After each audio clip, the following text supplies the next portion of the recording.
Au sommaire de ce journal, passation de commandement à la garde républicaine, le général Christian Chiwewe Songesha cède officiellement ses fonctions au général-major Ephraim Kabi Kiriza. La cérémonie chargée de symboles a été présidée par le chef de l'État Félix Tshisekedi.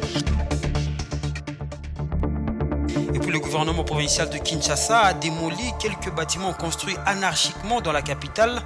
L'objectif visé au finish, c'est de faire renaître le train urbain dans la capitale. Voilà, c'était les titres. Bienvenue, mesdames et messieurs, à cette grande édition du journal sur Géopolis Télévision. Nous avons un invité dans notre plateau. Il s'agit de monsieur Derrick Tshibangou, à qui je dis bonsoir. Bonsoir. C'est avec vous que nous allons commenter une question d'actualité concernant la consommation au pays. Mais avant tout, l'information. Ce vendredi, à la garde républicaine, l'heure était au passage de témoins entre le commandant sortant Christian Chiwewe Songesha, devenu chef d'état-major des FARDC, et le général-major Ephraim Kabi Kiriza, qui est devenu effectivement le commandant de la garde républicaine. La cérémonie de passation de commandement a été présidée par le chef de l'État dans une solennité répondant au rite des forces armées congolaises. Suivez ce reportage.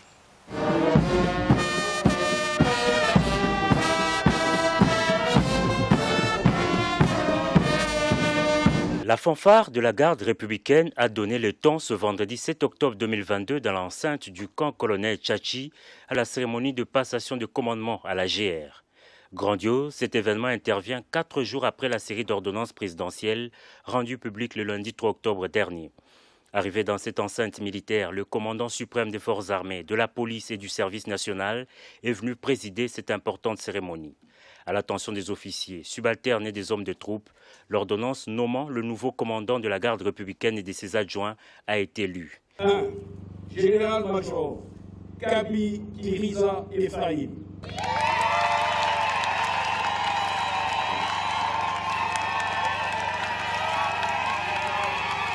La nouvelle équipe dirigée par le général-major Kabi Kiriza Ephraim a été ainsi présentée officiellement. Dans son mot des circonstances, le commandant GR sortant, le lieutenant-général Christian Chiwewe, a en quelques mots recommandé à tous les éléments de l'unité de protection de l'institution président à obéir aux ordres du nouveau chef. Le clou de l'événement, ce fut la remise de l'étendard par le chef de l'État Félix Antoine Tshisekedi Tshilombo, commandant suprême des forces armées, au général-major Kabi Kiriza Ephraim, nouveau commandant de la garde républicaine. Général-major Kabi Kiriza Ephraim, je vous remets cet étendard, symbole de votre commandement, que vous défendrez jusqu'au sacrifice suprême. Mes sincères félicitations.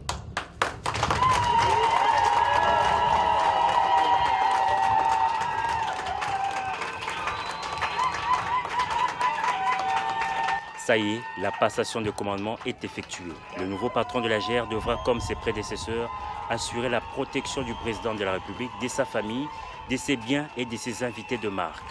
Il est secondé dans cette tâche par le général de brigade Iengeli Christophe, chargé des opérations et des renseignements, du général de brigade Mulumba Kabanangi Désiré, chargé de l'administration et logistique, et du colonel Maloba, chef d'état-major de la GR.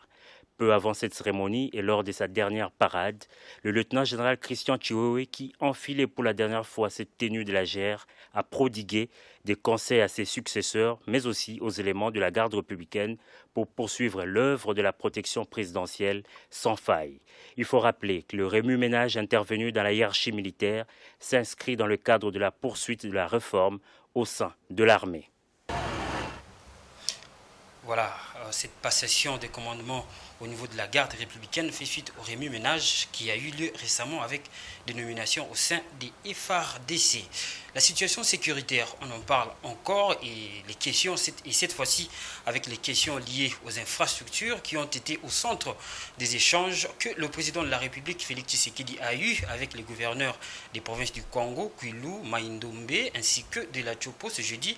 Après la rencontre, ces gouverneurs se sont dit rassurés du soutien apporté par le chef de l'État aux efforts qu'ils consentent pour la sécurité et le développement de leur province. Jojo Moulamba.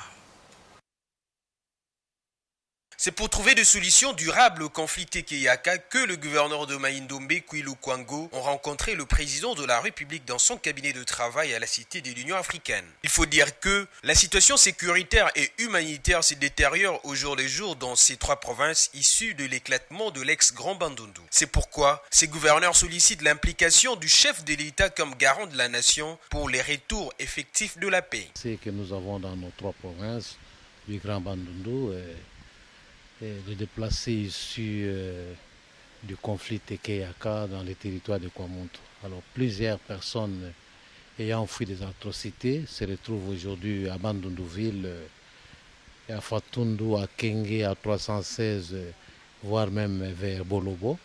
C'est pourquoi nous sommes venus rencontrer le Père de la Nation, s'il peut nous aider à évacuer ces gens-là, à les ramener là où ils veulent ou les faire retourner d'où ils viennent. Reçu aussi par le président de la République, la gouverneure de la Chopo, Madeleine Nikomba, a pour sa part déclaré qu'elle reste rassurée du soutien du chef de l'État aux efforts consentis par la province de la Chopo dans les domaines de la sécurité et le développement. Notre entretien avec le chef de l'État a tourné sur la situation qui prévaut dans notre province, la situation sécuritaire ainsi que la situation actuelle d'électricité et des infrastructures. Et comme vous le savez bien, le gouverneur représente le chef de l'État dans la province. Et donc tout ce que nous faisons comme action, tout ce que nous posons comme acte, celui qui sera comptable à la fin du mandat, ça sera le président de la République. Donc nous sommes censés faire bien les choses selon la vision du chef de l'État pour qu'enfin que demain, quand il sera devant la population, qu'il sache justifier son mandat. Il fallait que nous fassions part de ce que nous faisons déjà, où nous en sommes et qu'est-ce que lui peut faire pour nous appuyer. La sécurité de la population et la défense de l'intégrité territoriale restent le cheval de bataille du président Tshisekedi. Voilà, on va rester dans le secteur de sécurité, mais cette fois-ci, avec la diplomatie parlementaire, il s'est ouvert à Kinshasa la 6e conférence du réseau des parlementaires africains, membres de la Commission Défense et Sécurité, placée sous un thème lié au dialogue sécuritaire entre l'Afrique et l'Europe. Le président de la Chambre basse du Parlement, Christophe Mbosso, a profité de l'occasion pour rappeler l'agression de la RDC par le Rwanda, tout en insistant sur la nécessité d'un dialogue sécuritaire entre Africains. Est à la fois évocateur et interpellateur en ce que les sujets des différents exposés sont sans équivoque de haute portée et d'une pertinence incontestable. Mais le dialogue sécuritaire devrait être orienté premièrement sur l'Afrique avec elle-même avant de l'être avec l'Europe. S'il est vrai que la sécurité a une dimension indivisible, l'Afrique est en train de se poignarder elle-même, et cela sans interruption. La République démocratique du Congo est agressée au lever du soleil comme au coucher du même soleil par des voisins qui sont censés être frères. Cependant, ils ont fait le choix de se tenir en ennemis comme si cette identité était un droit essentiel à leur existence exclusive. Voilà, changeons de chapitre à présent pour parler de la construction anarchique à Kinshasa. Le gouvernement provincial a procédé ce vendredi à la démolition des bâtiments construits anarchiquement sur la voirie urbaine. Il s'agit de la première phase qui a concerné le quartier Pakadjouma à Limité et l'avenue Asongolo à Kitambo. L'objectif visé est de doter la ville des trains urbains opérationnels pour parer aux embouteillages. Reportage Enoch Issei. Chose promise, chose faite. C'est aux premières heures de la journée de ce vendredi que la population du quartier Sokopao, dans la commune de Limeti, a été surprise de la présence de l'autorité urbaine Gentini Ngobila et de son vice-gouverneur Jekoko Mulumba pour une mission précise. Il s'agissait bien sûr de l'opération de démolition de toutes les constructions anarchiques le long de l'avenue Forgeron, précisément à Pakadjouma. qui, consolés, chacun poussait dans son coin des cris de détresse, de pleurs et d'alarmes. C'est l'atmosphère qui a régné dans ces coins de la capitale.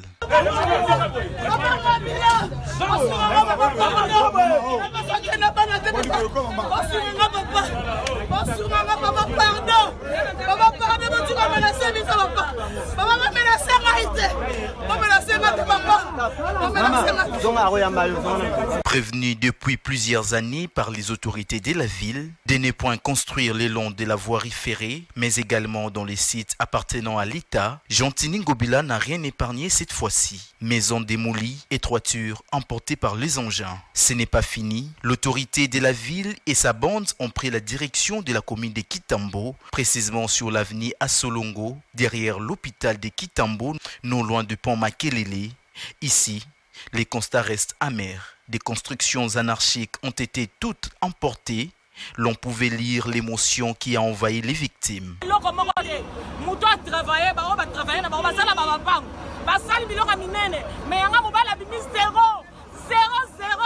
Cette opération s'incarne dans la vision du chef de l'État d'un côté, celle de lutter contre les constructions anarchiques dans la ville de Kinshasa, aujourd'hui à la base de plusieurs problèmes, notamment les inondations, le banditisme ainsi qu'autres faits. Et de l'autre côté, celle de doter la ville d'un train urbain pour faciliter la fluidité de la circulation des Quinoises et Quinois. Toute autre chose à présent, rencontre fructueuse entre la direction générale du Bureau central de coordination BCECO et les élus de la province du Kasaï central à Kinshasa ce jeudi. Elle a apporté essentiellement sur le programme de développement de 145 territoires. Le Kasaï central fait partie de 9 provinces où le BCECO va intervenir pour la mise en œuvre de ce programme initié par le chef de l'État Félix Tshisekedi. Jojo Moulamba et Orman Monsanto pour le reportage. C'est pour s'enquérir de stratégies d'opérationnalisation du programme de développement local de 145 territoires que ces élus de la province du Kasaï central ont effectué cette visite aux installations du Bureau central de coordination BCECO. Au terme de cette rencontre, ces parlementaires se sont dit être convaincus par les informations fournies par le directeur général du BCECO et toute son équipe. Voilà pourquoi nous sommes là et nous avons apprécié à sa juste valeur les interventions et les explications du DG et son équipe. Nous sommes convaincus que le projet arrivera à terme parce que, d'après les informations qu'il nous a communiquées, les ressources nécessaires pour la mise en œuvre de la première phase sont disponibles. Cet entretien qui s'est bien déroulé a été donc fructueux pour les représentants de la population du Kasaï central qui ont promis de revenir très prochainement afin d'aborder d'autres questions prioritaires. Nous sommes venus rencontrer le DG pour pouvoir nous imprégner de la situation du projet de 145 territoires. Notre entretien avec lui était très bien. Nous sommes très contents parce que c'est la toute première réunion de prise de contact. Au Kasaï central, le BCECO aura, dans les cadres du PDL 145T, la charge de construire des écoles, des routes, des centres de santé, mais aussi surtout des microcentrales photovoltaïques, des bâtiments administratifs et d'autres infrastructures. D'ici début 2023, plusieurs ouvrages seront déjà livrés à la population.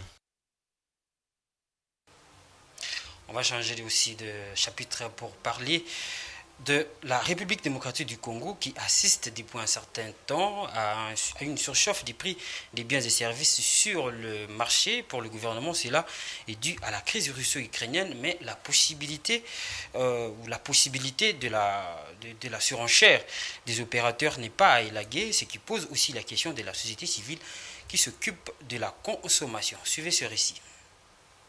Les produits de première nécessité qui connaissent la montée en flèche sur le marché congolais. En croire le gouvernement, lors de la dernière réunion du comité de conjoncture économique du 28 septembre, la situation mondiale avec le conflit russo-ukrainien est telle que l'inflation se généralise dans la planète. Le contexte économique international qui demeure difficile à la suite des effets pervers liés au conflit russo-ukrainien. Et cet état des choses fragilise la croissance de l'économie mondiale, mais aussi généralise l'inflation dans plusieurs régions de la planète.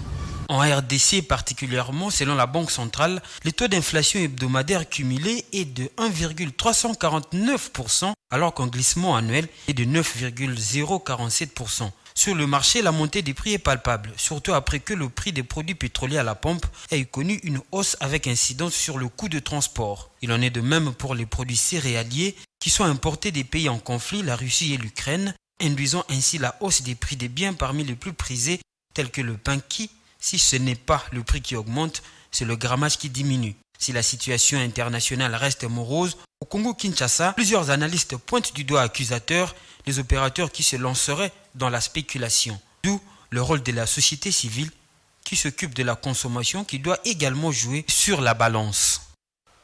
Voilà, c'est avec ce reportage que nous allons introduire la conversation avec notre invité, M. Deriti Bangou, à qui je dis une fois de plus bonsoir. Bonsoir. Je rappelle que vous êtes président de l'Organisation de défense des consommateurs. Avec vous, nous allons parler justement de la question du rôle de la société civile dans la protection des droits des consommateurs. Bon, on va commencer d'abord par cette question. Une organisation non gouvernementale chargée des questions de la consommation, c'est quoi exactement? En fait, c'est une structure de réflexion et d'action pour la défense des intérêts des consommateurs. Alors, une organisation non gouvernementale, comme je l'ai dit, exactement, est-ce que vous, en tant que ONG ou DC, bien évidemment, est-ce que vous exercez librement en République démocratique du Congo? Effectivement, nous exerçons pas seulement librement, aussi indépendant de tout mouvement. Je voudrais ici dire que, par exemple, notre structure, l'ODC, elle n'a aucune attache confessionnelle ou politique. Nous œuvrons dans le respect, notamment des droits, qui est lié à la protection des consommateurs. Justement, j'ai voulu directement poser aussi cette question lorsque vous parliez. On peut savoir quels sont vos moyens d'action, par exemple pour le cas de la RDC. Quels sont vos moyens, cas de votre cas précis? Bon, les moyens par lesquels nous agissons, c'est souvent la dénonciation en cas d'abus sur le marché et aussi négociation entre le fournisseur des services